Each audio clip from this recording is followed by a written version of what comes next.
This first Liqueta. This is Joe Cole. This is Ruben Loftus-Cheek, and you're listening to the London is Blue podcast.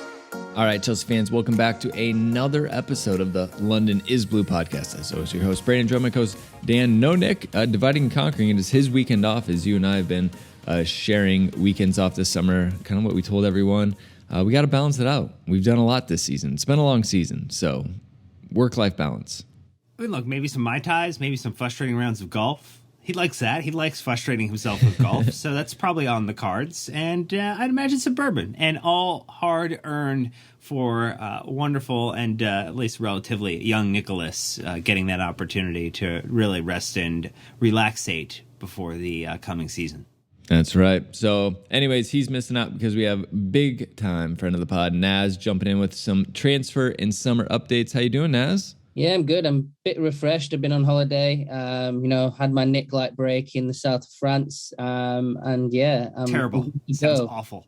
Yeah, I'm fresh though, guys. That's the main thing. I'm going to be bringing some good energy to this pod. At the end of the last season, I was in bits, but now I'm back. I get it. Understandable. All right. Well, look, obviously, we're going to be talking about the latest on all things Chelsea, including the current mood at the club and the latest transfer rumors ahead of a busy summer tour. That's right. Naz is going to be hanging out in the US of A, it sounds like, with us. So definitely be on the look. Welcome back to the USA, Naz. It's been a while. Yeah, where we met, I remember when we met in that, amazing Viking Stadium, Chelsea opening it up. I got to do a pitch side interview as well with John Terry that day. I think it's Chelsea Inter, if I remember correctly. And AC, not quite right. But yeah, it was, I loved that trip. And it was great to meet you guys. And we're going to replicate it. A very opulent tour, LA, Vegas, Charlotte, and Orlando. I've been to none of those places except for LA. So it'll be great to see you guys, see some American Chelsea fans, and you guys are doing your bit to make Chelsea even bigger in the States. So you guys are selling the tickets for Chelsea in my mind. We'll have to ask Todd for a cut, but I know we're excited to have you back over here. We're excited. We're working obviously with the Chelsea America chapters too, who are looking to know if you're coming. So we've got a form. They've got interest forms. Just make sure you let people know, raise your hand so that we can connect with you, get with you, and make sure that this is the biggest, baddest summer blowout of a Chelsea tour America's ever seen. Oh, man, there it is. All right, well, let's go ahead and jump into the questions and maximize our time with Naz. So the first one's from Topher, kind of asking what the attitude around the club is on Twitter, saying, what's the mood around the club like right now with everything that's happened so quickly? Any kind of updates now that the dust is settled in the ownership takeover? Yeah, it's been kind of quite interesting. It's probably not been like the big names that everyone wanted to announce, like marquee signing 1 week after, Todd Boehly came in. But it's kind of been interesting, seeing what the atmosphere is around the club. And, the atmosphere and sort of message seems to be that Thomas Tuchel will be backed by the new ownership. They really like him. They believe that he's the guy to build for the future. So a lot of what he wants, has even more weight. Chelsea often has been this club that, the manager, has a sort of just a temporary sort of feel, and, with Tuchel, feels like he might stick around for longer. This ownership wants to build and have smart recruitment. And to do that, you need a manager in for a long time.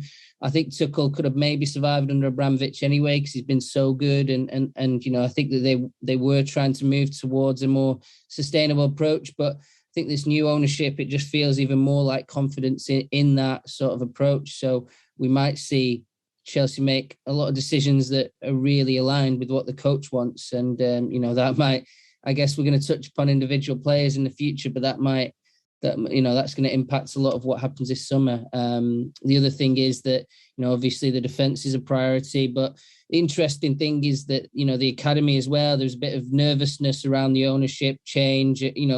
Chelsea Academy, it was a top funded academy alongside Man City in the country. And it certainly feels like, Neil Bath and his operation is going to be absolutely massively backed. Todd Boehly's been at training games that academy players have been playing with trialists. There was a training game at the end of the season where, Mason Burstow, played up front, and there was loads of trialists and a few other youngsters playing in it, and Todd Boehly was there, and they've been signing all the targets that Chelsea originally wanted. They wanted to go big in the under-23s and below as well. So we're seeing that, there's a goalkeeper being signed for the under-23s from Southampton, who are the best team in the under-18 league. Chelsea are, trying to bolster the academy as well as the first team. And we've seen a couple of women's signings as well. So operationally, everything that everyone internally in the football operation wanted has happened. So it's like not been a revolution at all, but it's just been a statement of ambition and a statement of backing the manager. So, Naz, it sounds like it's more of a evolution. We've also seen some early signs that maybe indicate the changing of the guard at an executive or board level, with Boehly and Clearlake making their appearance at the annual Premier League meetings, with potentially this backing of Tuchel over potentially the board when it comes to player ID and targeting. What's your sense of how that situation is starting to evolve too, with relation to maybe Bruce Buck and Marina in terms of their, status? Yeah, it's been quite simple. Like, Todd Boehly is the guy leading behind the scenes. He's like most hands-on. He's going to be very hands-on in the early stage. I think it's almost a sense of he's learning the football business alongside, great administrators. Like, we've got Bruce Buck has always been quite powerful in the Premier League. After the Super League, he lost a bit of that power. But he's always been, really central and respected in sort of the Premier League administration. Then you've got Marina, transfer chief. What can you learn around her? A lot. She's been operating Chelsea for a while. And then you've got, people like David Barnard, who kind of goes under the radar. But, if you talk to people in the football world, they think he's really slick operator. He's been alongside these people face to face, meeting, Thomas Tuchel, meeting owners of other clubs, meeting Neil Bath and Emma Hayes and all those kind of people. So, he's been, Todd Boehly's been really involved. Clearlake are massive backers of Chelsea as well, but they're not really as operationally involved. They've got a lot of, financial investments. But for Todd, this is really massive, and Clearlake really trusting Todd. So that sort of dynamic is Clearlake is putting a lot of the money, but Todd is almost who Clearlake are investing as well, because they believe in Todd Boehly and what he's done in US sports, and he can translate that into an English European football powerhouse. So that's kind of how it's working. It's been very much sort of business as usual, but with Todd Boehly in and around, and everything was kind of blocked before the ownership got through. But because it's done, they can actually do stuff. And also, the operators like Marina, like Bruce Buck, they can operate with confidence now, knowing that Todd Boehly is there and is sort of aligning with what they want, at least in the short term. In the longer term, we might see bigger changes on the board and things like that. But for now, it kind of feels like business as usual with Todd Boehly in there trying to be a positive influence as well. No, I'd love to hear that. Love to see that. Obviously, getting in, digging in, getting his hands dirty, and kind of understanding the operation is really important as well, because it's a new environment for him. On the flip side, Shane want to know, are there any players who are seemingly hanging around Cobham early to get a good start to their pre-season? Yeah, I mean, all the injured players are there. You've got Ben Chilwell, Callum Hudson-Odoi, Dujon Sterling's training with them as well. And Dujon Sterling's going to be involved in pre-season. Mason Burstow, he's been doing a lot of stuff at Cobham. A lot of the guys who are not there, we can't say they're not trying to get ahead, because a lot of them hire their own private coaches. So you've got like Reece James has got private coaching tuition, fitness and stuff like that. There's strength and endurance coaches as well that a lot of them have privately. So some of the guys are doing these kind of things abroad and all this kind of stuff. So yeah, there's been a bit of stuff at Cobham, but a lot of it's going on outside of Cobham. And yeah, there's been kind of a lot of people on holiday, that kind of thing. So some of the key conversations around player exits haven't quite happened yet. So, from the outside, it feels a little bit slow. But yeah, that's kind of kind of wise because, you know, people are all on holiday and waiting to get back, and they've been at the Nations League as well. Romelu Lukaku got an early holiday from Belgium duty. None of the England guys did. But yeah, that kind of thing is all varied. Christian Pulisic is going to be at an MLS event tonight, promoting the new Apple sponsorship. So you've got all these kind of things going on with the players. So other positive things, and again, we're kind of getting through all the administration club stuff first before we get into all of the transfer business. But I think this one, it goes under the radar, but it's probably a pretty nice thing for supporters, is the fact that there's been a freeze on season ticket prices. The increase in overall cost for the Westview, while exorbitant relative to the total cost, is less of an increase than we thought it was going to be. And they've got rid of ticket processing fees for supporters, which is absolutely ludicrous when most of it's a digital issue. So, Naz, this is another positive sign, right? Yeah, Todd Boehly listens to the fans, which is great. Early win. And maybe Danny Finkelstein and Barbara Sharon, who are the non-executive directors who've come in on the ownership ticket, maybe they've had a say because they've been supporting Chelsea for a long time and will have been in the pubs complaining about that kind of stuff. So, maybe they've had an influence. But good to hear that Todd listens to the fans. I'm assuming it's even one of those things where, like, you know, you waive some of those fees that I'm sure it adds up in the long run, but like what you're going to gain from maybe higher attendance, higher loyalty, things like that in the long run is going to outweigh that stuff. And I'm sure it's always in economics. And it's one of those easy things where, like, as an operator, you're like, look, if we charge £2 per ticket times X, you're like, boom, another 2 million. And then it makes payroll or this and that. So again, Todd just buying himself, I think, more time in the fans' eyes to kind of understand the business. So again, I think probably a relatively easy win if we're thinking about it strategically. Would you rather somebody buy another shirt and be a walking billboard for Chelsea, or would you rather take £2 on every ticket across 20 matches or something and have that in your coffers? Like, I to me, that's a no-brainer business decision. Like, you want more people buying stuff and being closer to the club in other ways, and you can find a way to make that back up over one good commercial deal. Yeah, and ticket prices are such a small slice of the pie. You know, the growth area, the reason Todd Boehly is buying into this business is because the growth area is TV, the growth area is streaming, and commercial, which Roman Abramovich, that was one area as well that they didn't fully capitalize on. They were lagging behind even the likes of Spurs and stuff on commercial deals. So it's time to get Chelsea more Americanized, more capitalist, and in that kind of way. And for fans, it doesn't really cost anything, so it's a win-win. Yeah, which is obviously Roman just wasn't worried about it because he didn't have to be, and so times are changing a little bit. But speaking about that, 3 is returning as the shirt sponsor. What? Actually asking on Twitter, do we still have 3 as the main shirt sponsor? I would assume not, but I haven't heard anything except for the sleeve sponsor change. And then boom, it was announced. Yeah, 3 didn't go away.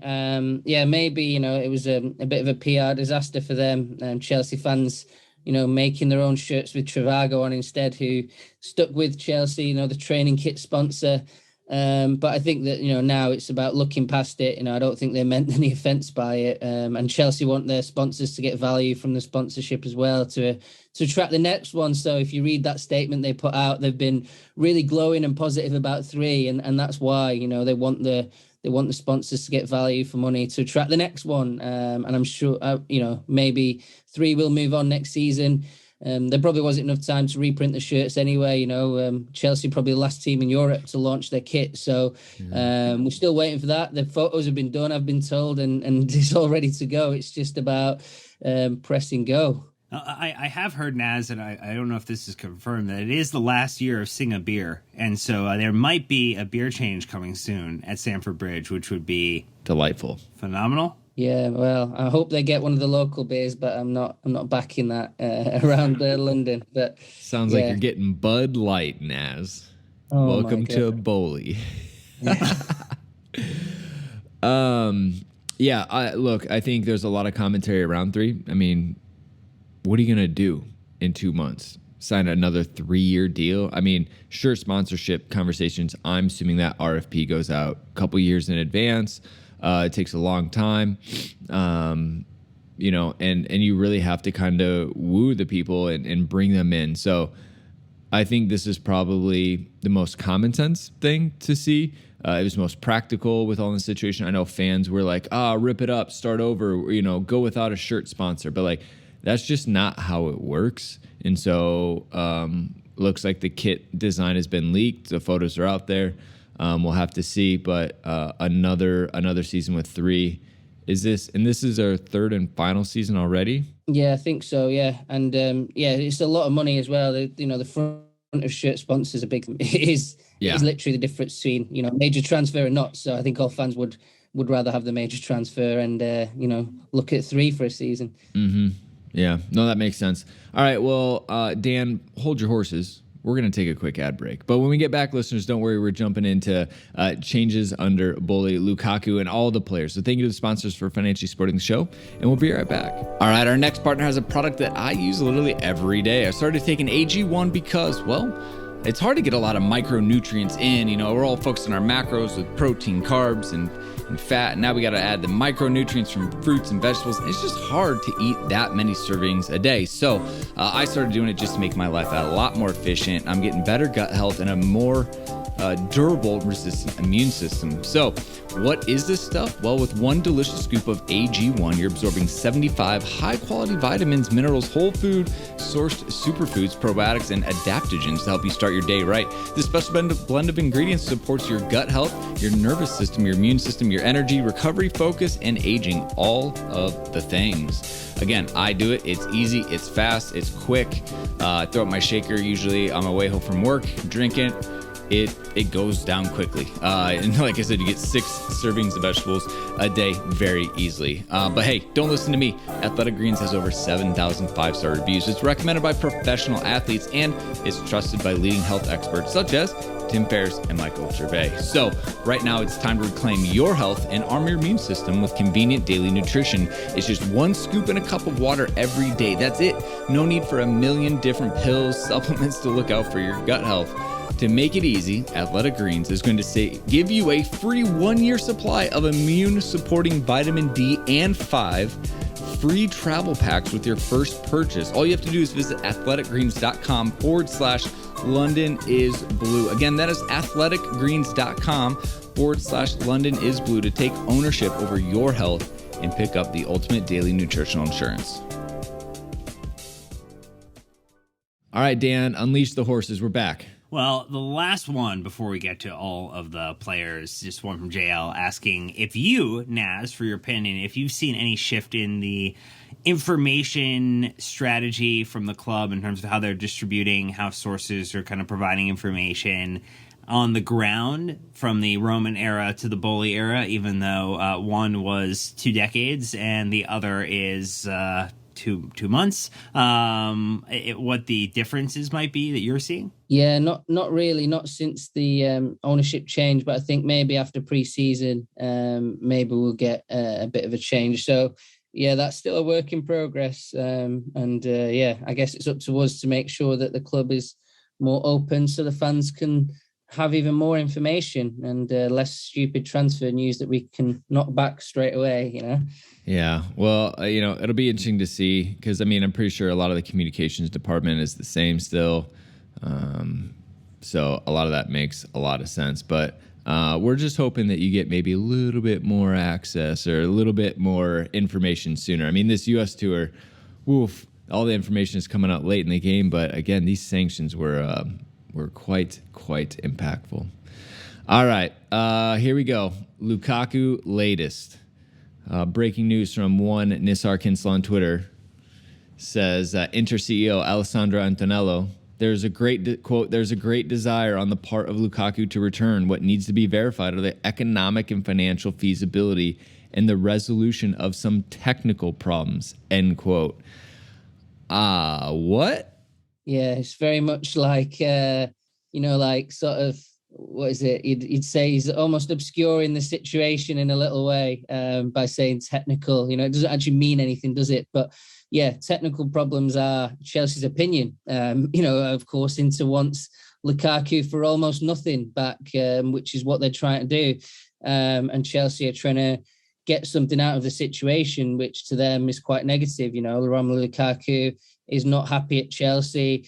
Thomas Tuchel is really struggling to get anything out of him, and probably not willing to adapt completely the system to really make him succeed. So, yeah, you're ending up in a situation here which is just a bit of a disaster, really, and you know, could go down as one of the great transfer failures. And yeah, you know, there's embarrassment from the side of certain Chelsea officials who were involved in signing him as well. You know, even Lukaku's gone as far to replace his agent, who's very close with Chelsea, with another one, and it's all a bit of a mess really now. You know, it looks like to me that Chelsea will eventually loan him to Inter and make a huge loss on him. You know, the fees that are being talked about that I'm hearing, you know, Inter want him for €7 million a season. That's the kind of fee that a championship club might pay for a Tammy Abraham. You know, you're looking at when Villa loaned Tammy, it probably wasn't far off that. So it's a very low fee. You know, when Chelsea loans a Tammy, they make money, but when they loan Lukaku, they're going to be losing money because his yearly costs, you know, they pay the transfer in installments. It's going to be less than the installments that Chelsea are paying to Inter. So effectively, Inter are getting him and money from Chelsea, you know, all in one go. So it's a bit of a messy situation. But from a footballing perspective, you know, Todd Boehly wasn't involved in the transfer. You know, he just wants Thomas Tuchel to have what he wants. And I guess, you know, Tuchel and Lukaku want the same thing now. Now it's the summer. They want to break up, and yeah, only money's really in the way of it. It's a bit of a mess. It's a real mess, and yeah, it doesn't reflect well on Chelsea that they're going to lose all that money. But you know, in the end, if Chelsea sign a better striker that suits Tuchel's system and they finish higher up the league table and win a trophy, then that's what everyone wants at the end. So Naz, just from your perspective, it's a matter of when, not if, this deal gets concluded based upon what we're seeing from Inter, what we're hearing from agents and the players' camp as it relates to every party wanting to get this done and effectively needing to get it done. Yeah, I think every party wants to get it done. You know, there is a case of money. Chelsea trying to leverage it now as well, like including players in it.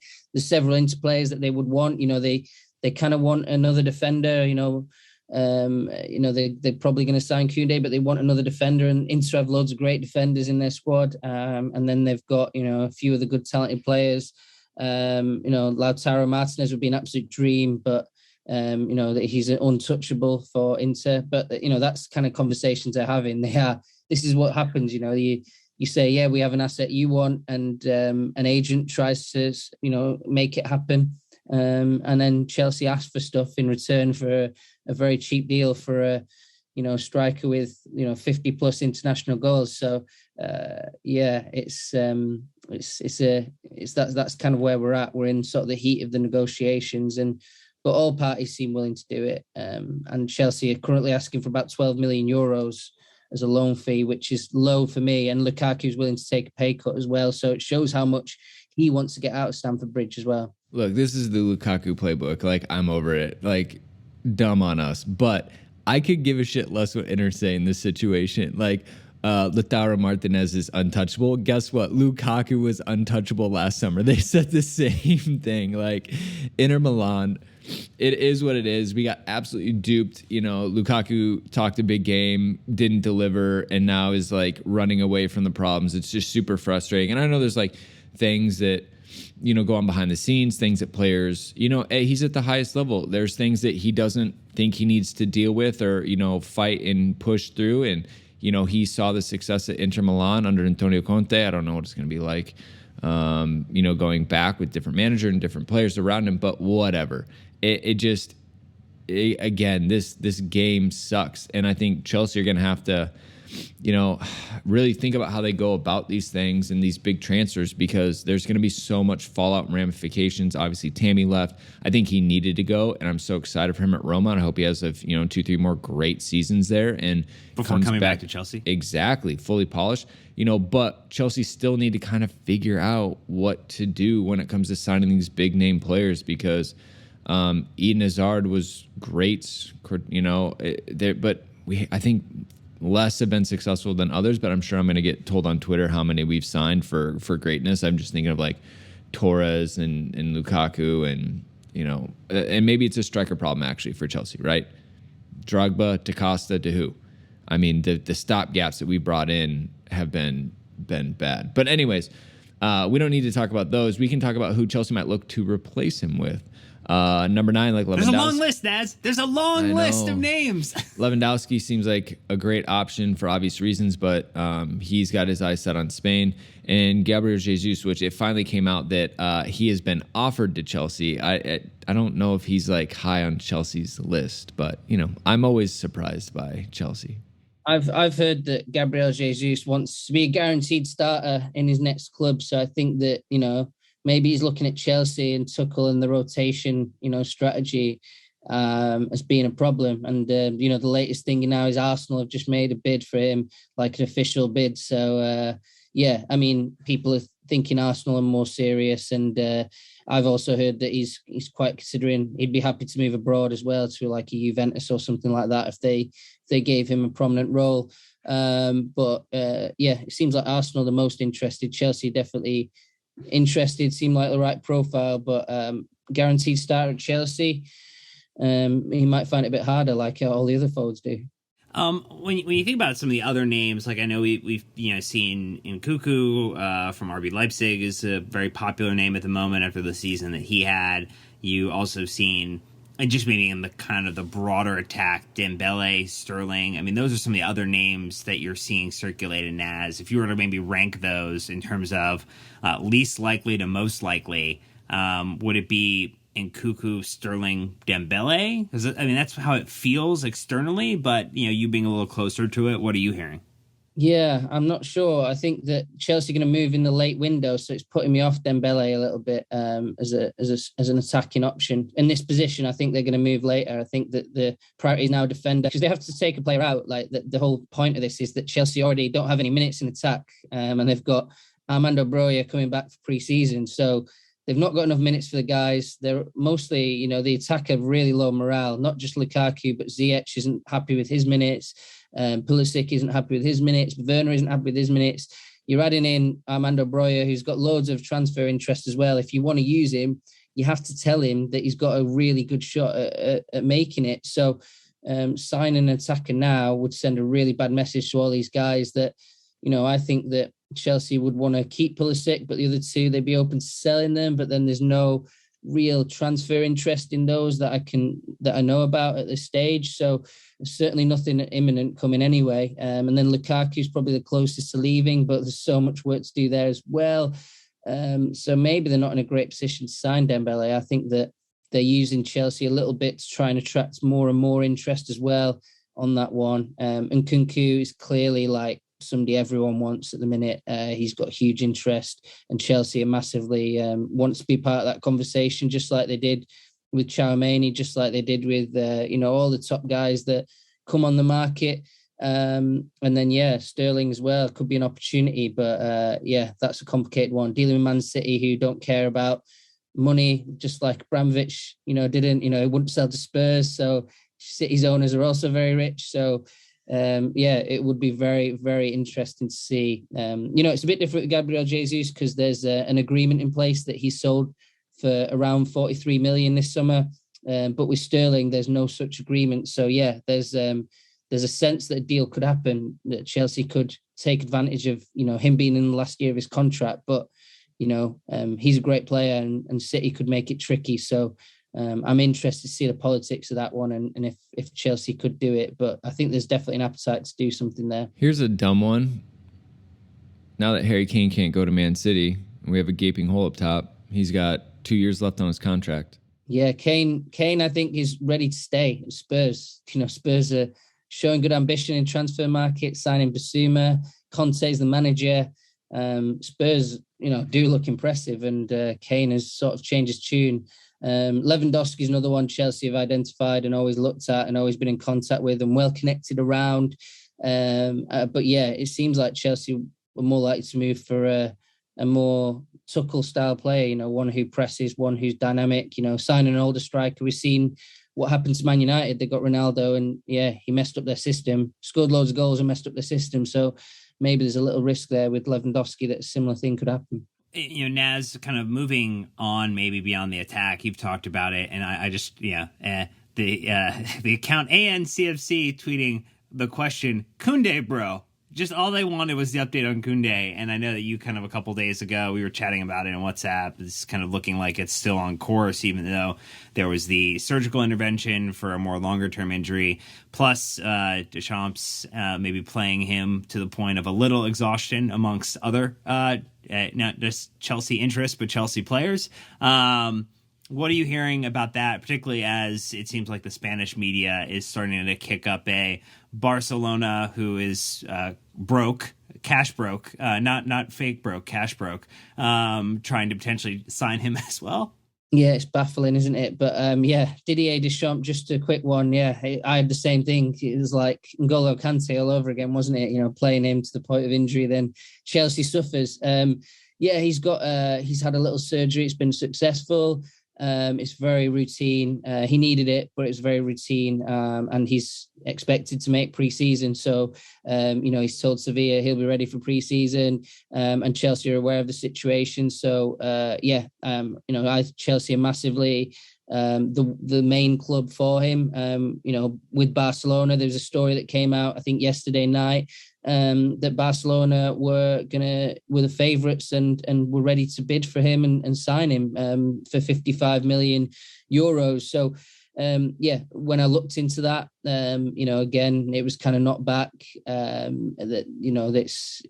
also looked at the story more closely than the aggregators maybe did as well. And when you do read it, you realize it's massively caveated. They that Barcelona have to sell players to sign a Koundé. They have to get they can't even register Andreas Christensen and Frank Kessie, who they've already agreed free transfers for, because that's how bad their financial situation is. They have to sell 4 times as much for every euro that they spend in this transfer window. So they have to sell a player for €4 to sign one for 1. So they're in a terrible position to sign Koundé. They want Koundé. They desperately want Koundé. They want a centre back.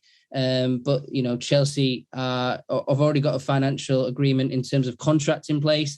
They've not got a fee agreed, but they are in dialogue with Sevilla, and they have been for some time because they tried to sign him last summer as well. They know what it takes. They know how difficult Sevilla can be.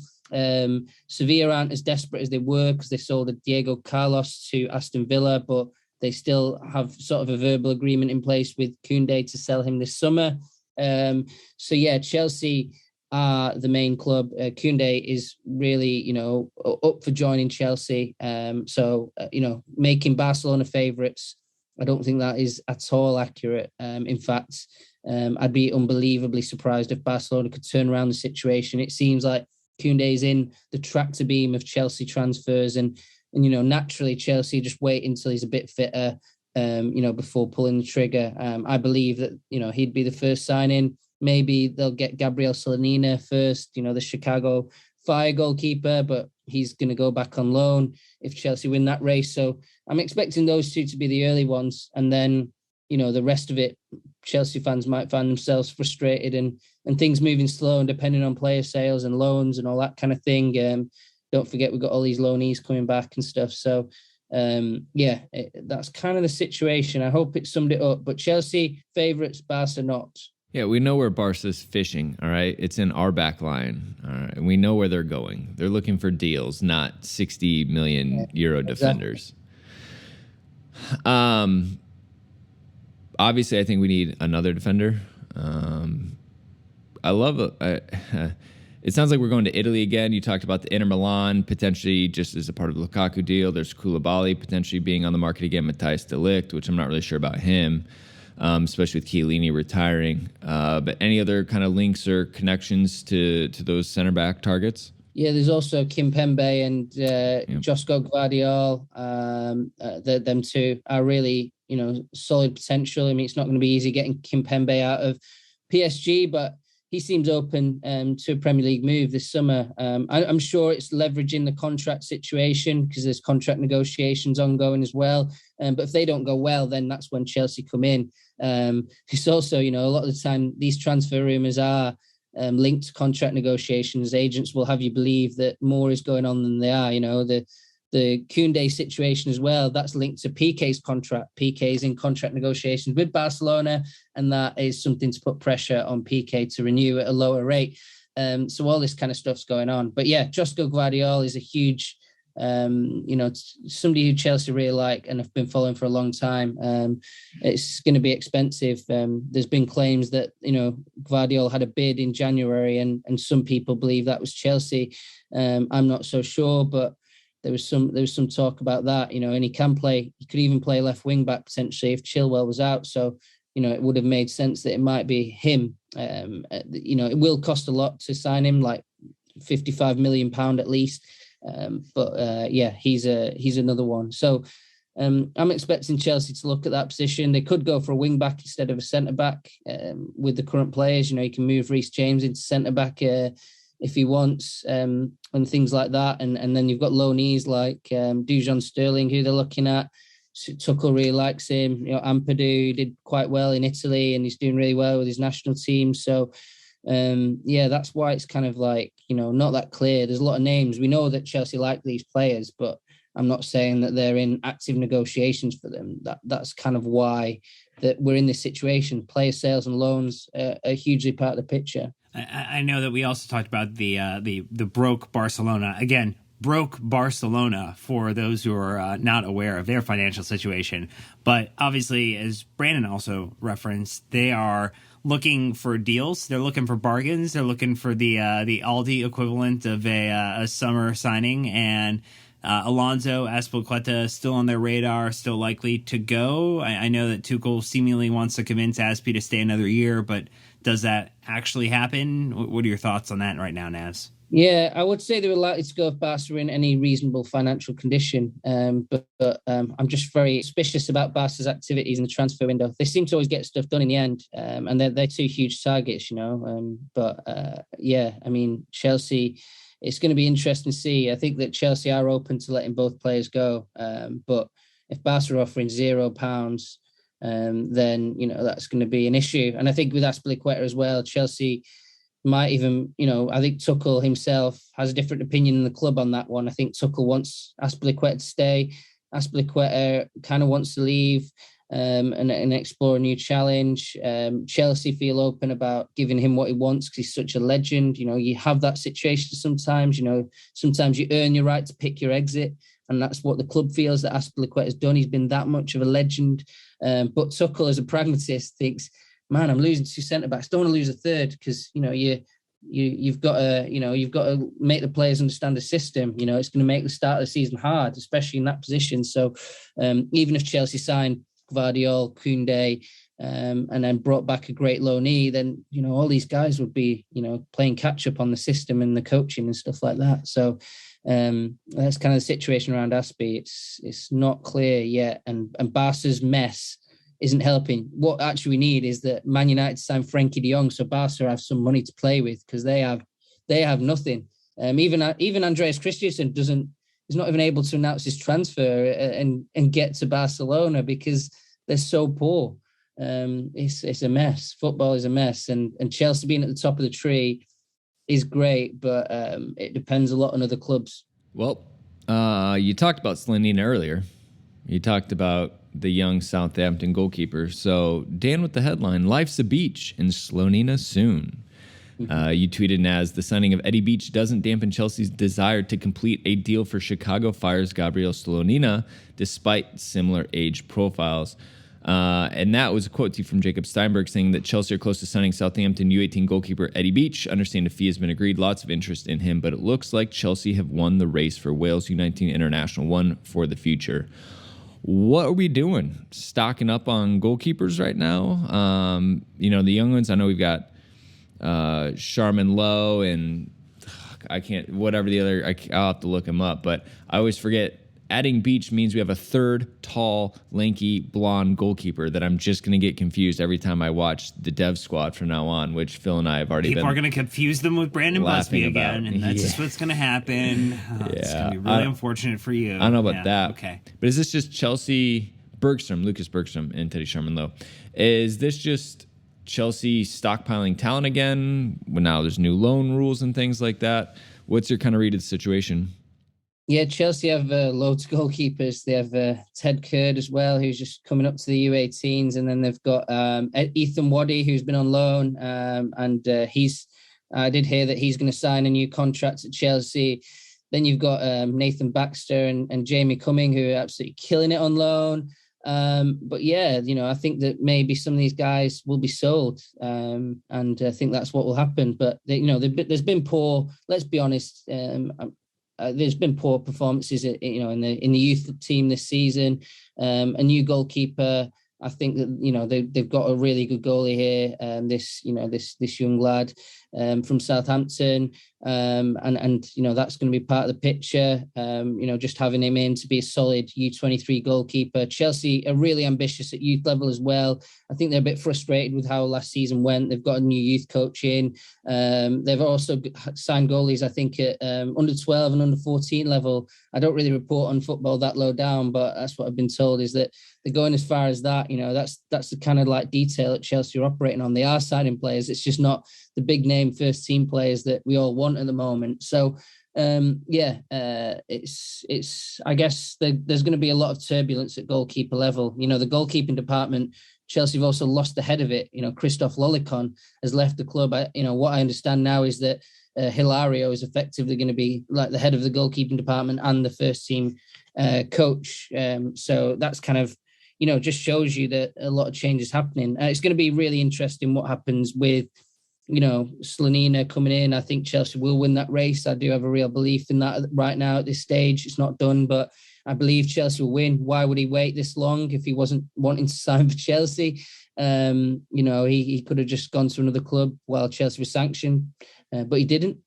So I do believe Chelsea will win that race, and then they'll have a really strong pool. Kepa could leave. And then did they bring in a new number 2? I don't think it'll be Slonina, but it could be a Nathan Baxter, and I would love to see him in there. Do I believe it will happen? Probably not, but I do really hope that Chelsea make that choice. I'm sure people like Neil Bath and Hilario will be in Tuchel's ear and the board's ear to say, look, Nathan is ready. He's a really good goalkeeper, and I believe he is ready to be a number 2 at Chelsea, and a number 2 needs to be good enough to push the number 1, and I think he is that. And you could have him there for one season and then loan him out if he gets frustrated with lack of opportunities anyway. And he would learn from being around Mendy and Hilario and stuff like that. Hilario is a really good goalkeeping coach, despite some of the criticism he's had on social media. So I think that's the picture really. Jamie Cummings a really talented goalie as well. So hopefully he sticks around, goes on loan, gets a championship club, and can continue putting his case forward as well for a future shot. So the goalkeeping picture is quite interesting. There is going to be a number 2 slot available. Wow, that is quite the rundown. And I bet Brandon Busby is excited that we spent uninterrupted minutes on goalkeeping in an episode. It's just really, it just tickles his fancy, checks all of his boxes. But we're going to move on because I want to ask about how do we lock up talent to prevent the issue that we've seen this past summer where we're just letting people leave on freeze. And we've got some great young talent in Cobham.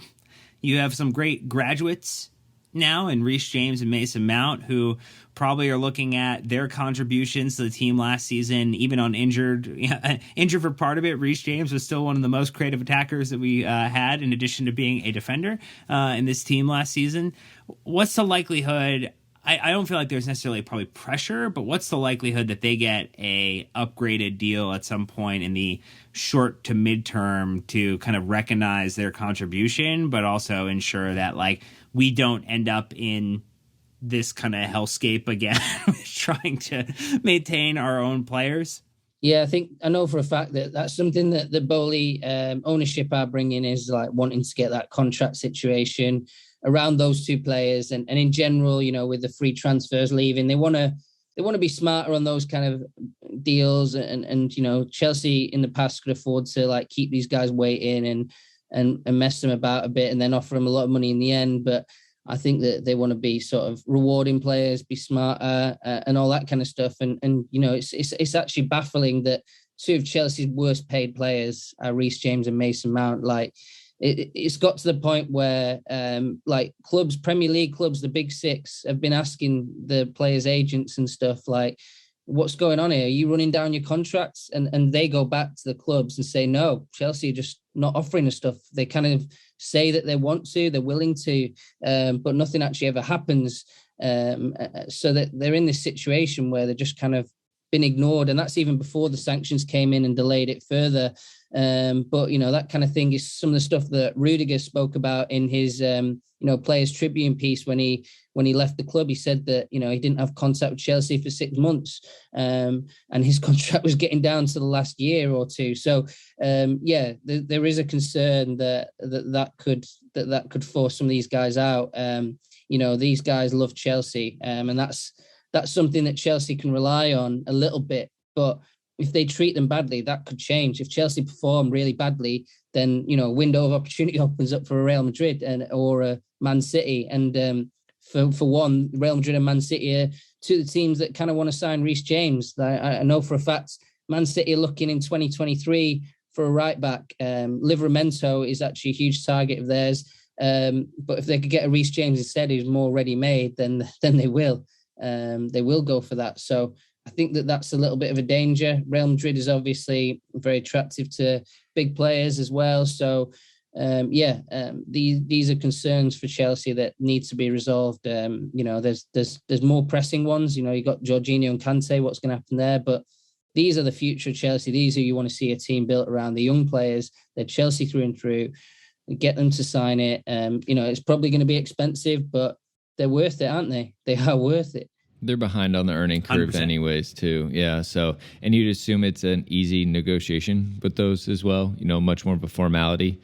As long as you're not taking advantage of their loyalty, I'm sure they'd be quick to sign, which... The other problem is that Chelsea's highest earners are the players performing the worst. You know, Lukaku's the highest earner. So Chelsea need those kind of situations leveled out as well. You can't have everyone on Lukaku money in the squad because that's not financially viable. So you need to get it right with the ones you give a lot of money, and you've got to get it right with the ones that you have a bit cheaper as squad players as well. Mm-hmm. Well, as we kind of go on to the last area of the pitch that we haven't kind of really tapped into heavily, which is like the midfield, and I there's a bunch of people that we can talk about there. I think the first one that we just want to tap into, maybe it's not kind of the full time, but Billy Gilmore gets a contract extension. They have an option, or Chelsea have an option in his contract to do that. So now he's got an extra 12 months. I would imagine, Naz, he's probably a likely loan, like top loan target, finding the right fit for him this summer, so that it's not another Norwich City. But what are you hearing kind of in Billy's camp, and what might be the future for him? Yeah, he'll have loan offers. He'll probably have permanent offers as well. So I think it's going to be really interesting summer for him. And the fact that they renewed his contract without sending him straight on loan is quite interesting as well. So that probably... I think he's going to come back for pre-season, try and force his way in again. Tuchel likes him. He really likes him. And I don't think that, you know, from the outside, people viewed the Norwich loan negatively, but actually in Chelsea, they viewed it quite positively, you know, to be fighting down the bottom, to have struggles.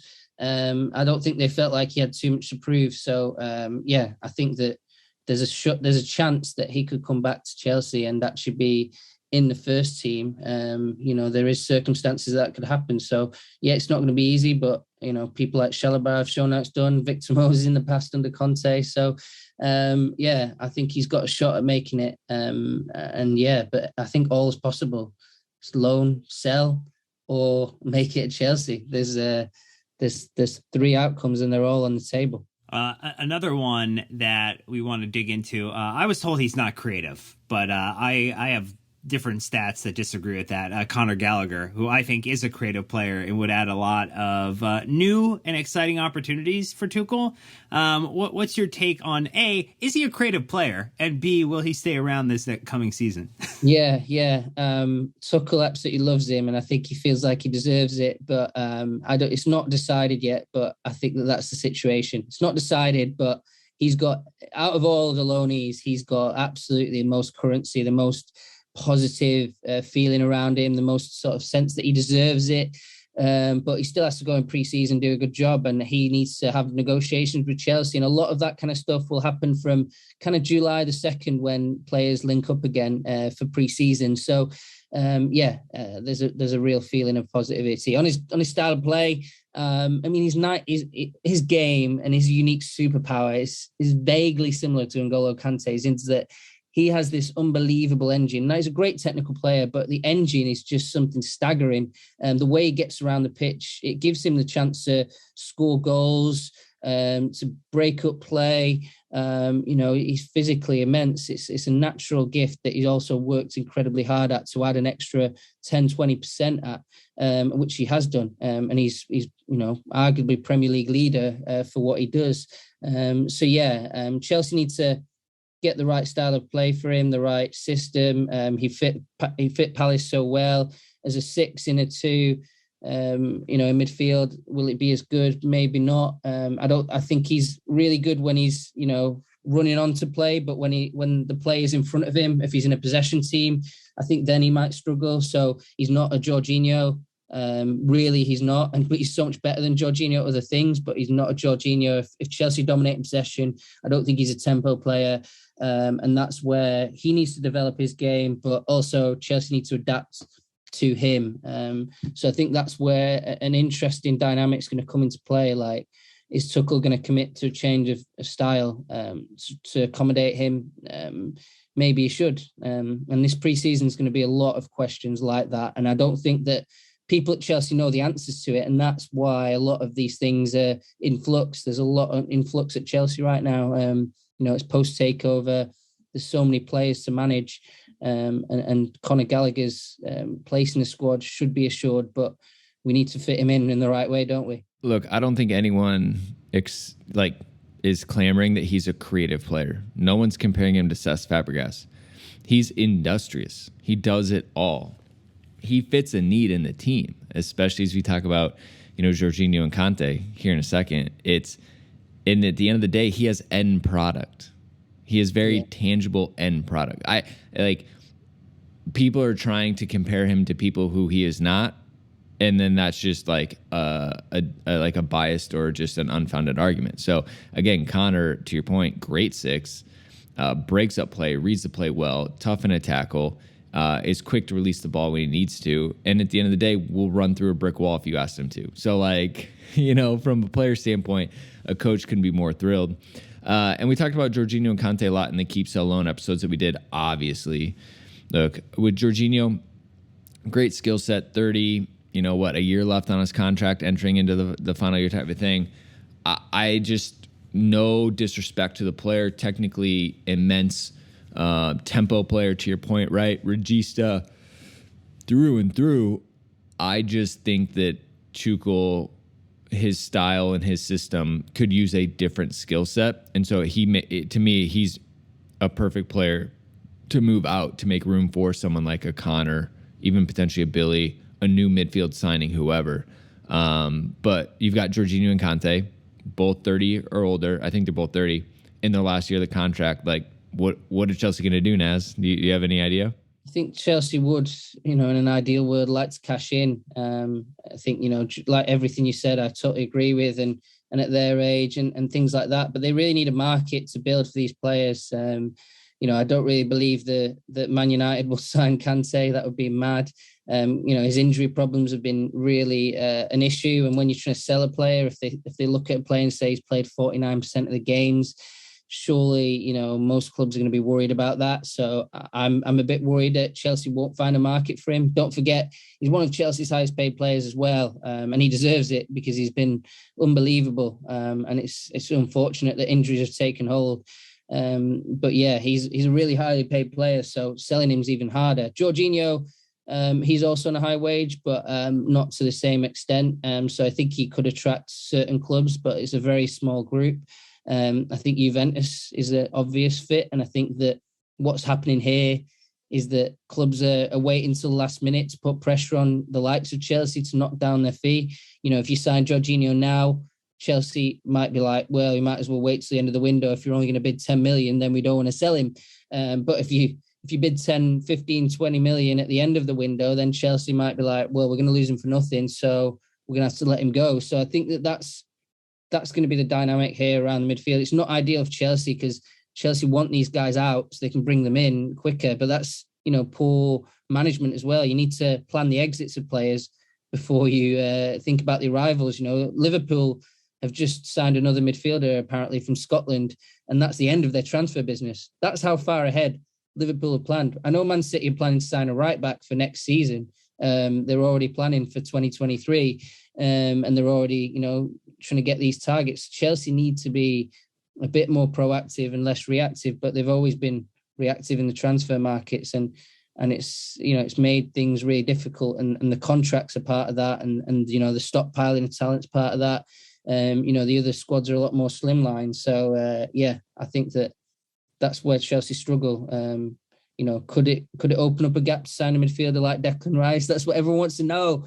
And yeah, maybe it could. If Chelsea struggles to sign certain other players, maybe they'll just be like, you know what, let's just go big for Declan Rice, force him out of West Ham, and do it. But it's a long way from that. It's a long way from those decisions. They're still plugging gaps. They're still working out who they're selling and loaning and stuff. So yeah, it's a bit in flux. Look, you mentioned the name Naz, so this is on you more than it is on us, even though we were going to ask about it anyway. But Declan Rice, obviously a lot of interest on that front in terms of bringing him in.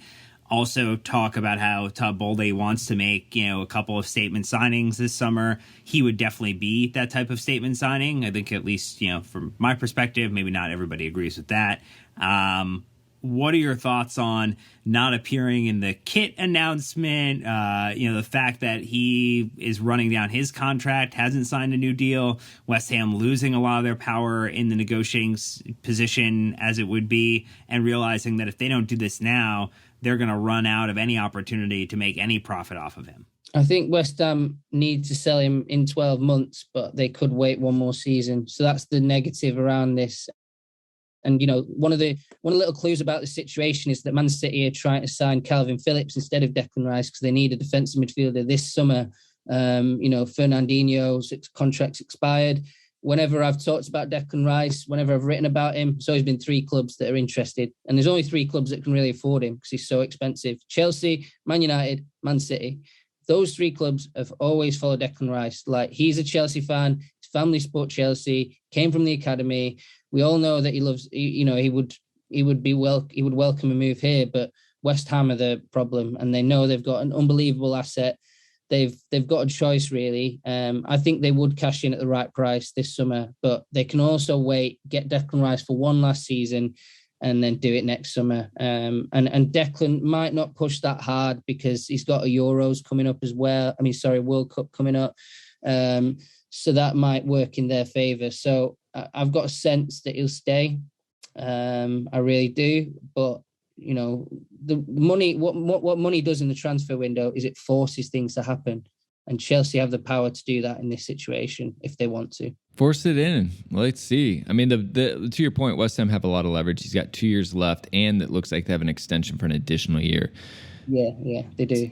They kind of hold that leverage. And, you know, it seems like he's the one universally accepted player, transfer target that all Chelsea fans want. The skill set, the leadership. You know, we're talking about potentially losing Azpilicueta captain and Jorginho vice captain. You know, we've had a lot of conversations about potentially Mason and Reece filling leadership roles. Obviously, Thiago's still there, but there is very much going to be a leadership vacuum if both Azpilicueta and Jorginho go. Rudiger's gone as well. We know how much he was a leader in the locker room. So Tuchel also has to kind of balance this in his squad as well. And some of those are kind of the intangible assets that drive value. You know, it's the same thing. He's 23 and essentially, I think, vice captain of West Ham because Mark Noble was captain. But Mark Noble barely played. So for all intents and purposes on field, it's Declan at 23 leading a Premier League team who pretends to fight for Champions League, makes a little bit nervy for half a season, and then they kind of settle back in. There's just a lot of like strengths that he has. You know, he's even played a little bit of center back as well. You know, about him, Mason Reese. Now all of a sudden, you know, and Chilwell, Chelsea have this pretty strong English core. I mean, I think there's just a lot of different ways to angle and build at Naz, and it just seems that like time after time, it looks good on paper. I mean, are we thinking 100 million? Upper, lower, higher, lower? Probably around that fee. Probably about 100 million. I think would do it. That's crazy. And in top wages, or do you think he's not going to be the greediest when it comes to wages? You can't sign a player for 100 million and not give him top wages. So 100 million and then 65 grand a week. Please, you love Chelsea.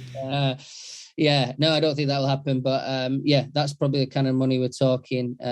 West Ham aren't as, you know, they've got this investment of a Czech billionaire behind them, but it remains to be seen. I still think they need to be run like a business. It's not like in a Abramovich club type situation. So they will sell for a big fee. They'll be more desperate next summer, but it's whether you want to get ahead of your rivals because, you know, other teams could come as well for competition. And yeah. All right. Well, Dan, comprehensive. I think we exhausted the list. I think we've gone through every ingredient that Chelsea is looking to add into the dish that is the 2022-2023 season squad that Chelsea are looking to assemble. So, Naz, thank you, as always, for the comprehensive rundown and giving the people what they want, information. Yeah, thanks. I think that, you know, when it comes to midfielders, just to drop one last bomb in there, is that, you know, if Bellingham is somebody Chelsea's always loved, so if they wait, then they could also switch to Bellingham. So you never know. Yeah. Well, indeed. Lots of options, which is good. All right, everyone, go follow Naz on Twitter at Nizaar Kinsella on the old Twitter sphere. That way you can catch all of his articles and all of the essentially just nonstop information release because it is that time of year. So anyways, that's going to wrap us up. Hope you enjoyed it. Let us know on social media who you think we are signing and who we need to stay away from. As always, it's been fun. Until next time, Chelsea fans, you know what to do. Keep the blue flag flying high.